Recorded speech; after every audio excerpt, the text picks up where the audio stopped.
I'm Julia. 2 weeks before the happiest day of my life, I stared at my phone, numb.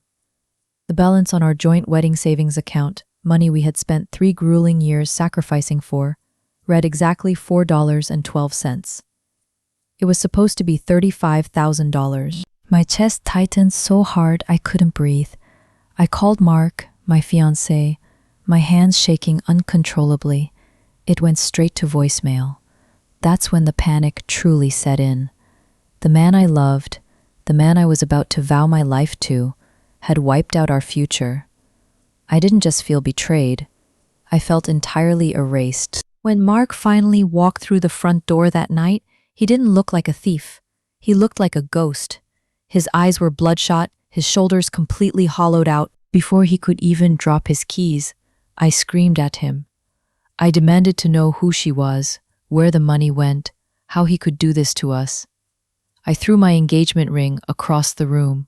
It bounced off his chest and hit the floor with a hollow click. Mark didn't yell back. He just sank to his knees, buried his face in his hands, and began to sob so violently his entire body shook. Through his tears, he choked out 3 words that stopped my heart. It's my mom. Mark's mother, a woman who had treated me like her own daughter, had been secretly battling aggressive stage 3 cancer. She had no insurance, and her treatment had been abruptly halted because of a massive billing error. She was going to be sent home to die. Mark didn't use our money to betray me. He used it to buy his mother a fighting chance. He hadn't told me because he was drowning in shame, terrified that he was ruining my dream wedding. In an instant, my anger turned into a sickening wave of guilt. How could I have been so blind? How could I care about white dresses, expensive flowers, and a 3-course dinner when a human life was on the line? We canceled the wedding the next morning. There were no refunds for the venue or the catering on such short notice. We lost everything.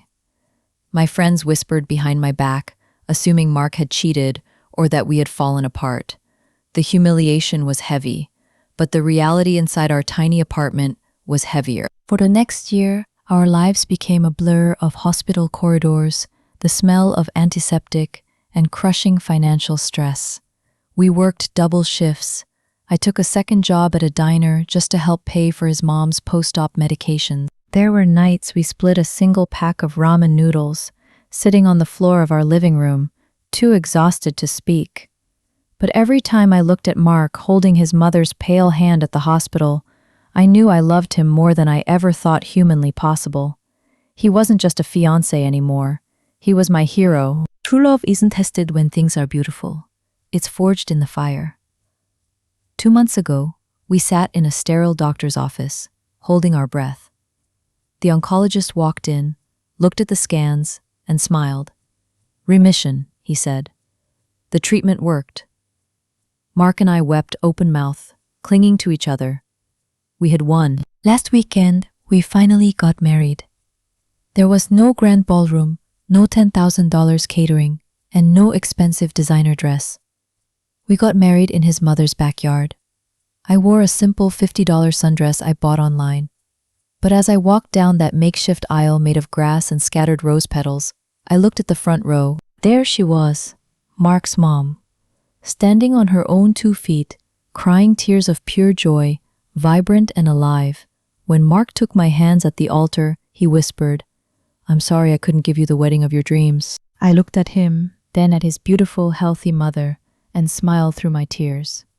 "Mark," I said, "you gave me something so much better. You gave me a marriage built on a foundation that nothing in this world can ever break." Our savings account was empty, but our lives had never been richer. Thank you for listening. Till the next life story.